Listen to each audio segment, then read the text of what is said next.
This review is the Healing with the Fairies by Doreen Virtue. It's an Oracle card deck. It is an Oracle card deck because it is not a tarot deck. A tarot deck has 78 cards and has a specific structure that's traditional and expected. Oracle cards have no rules. So this is a 44 card deck, and there are 44 beautiful portraits of fairies on it. The concept here is that angels are angels and belong to heaven. They protect the realms of heaven, and they have a big picture view. Fairies are small. They are of earth. They protect the earth, and they have a focus on details. So, as is common with Doreen Virtue decks, there is always a portion in the book that goes into what exactly, three-dimensional steps to take based on the influence of the card that you've gotten. And this one, even I find a little bit more so in the best way.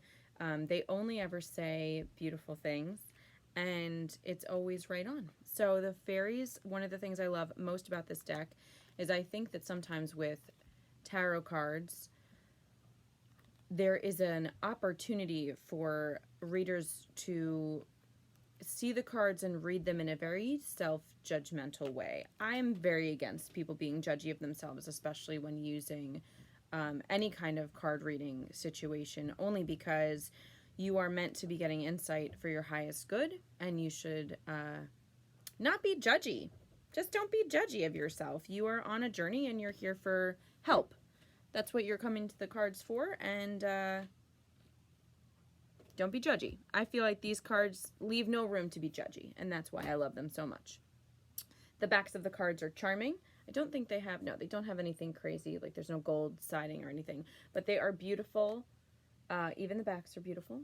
And I'm going to shuffle them up and pull a card for me. I use this deck when I'm feeling a little judgy and I know that I shouldn't be, or if for whatever reason I'm feeling a little unsure or lost. This is one I grab for this deck because I know that there will always be a solid direction. It will always be very supportive, and they're always very right.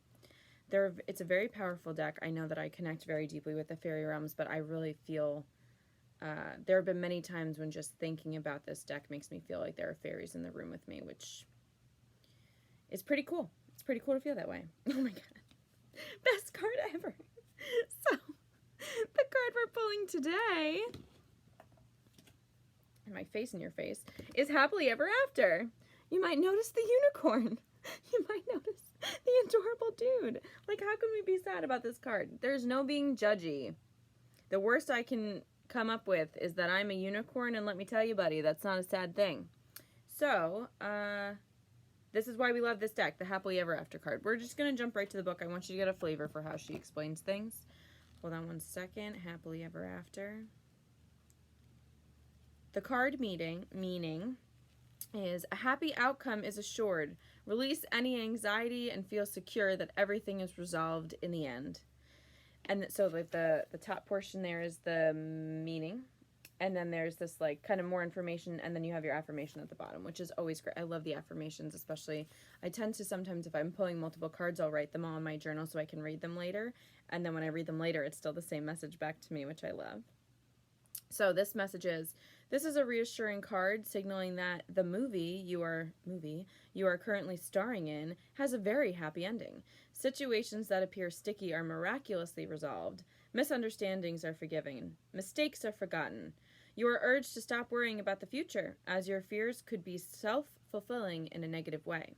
You could literally sabotage heaven's happy plan for you if your worries are excessive.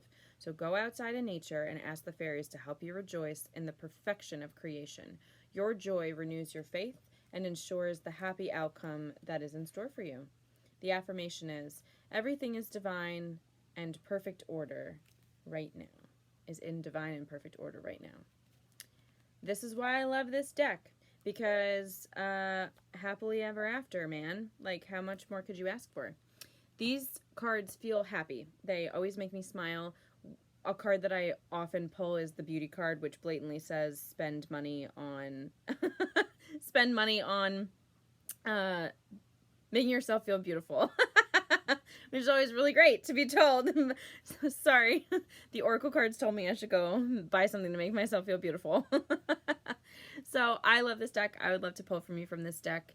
Let me know. Private message me if you'd like a reading. Have a great day.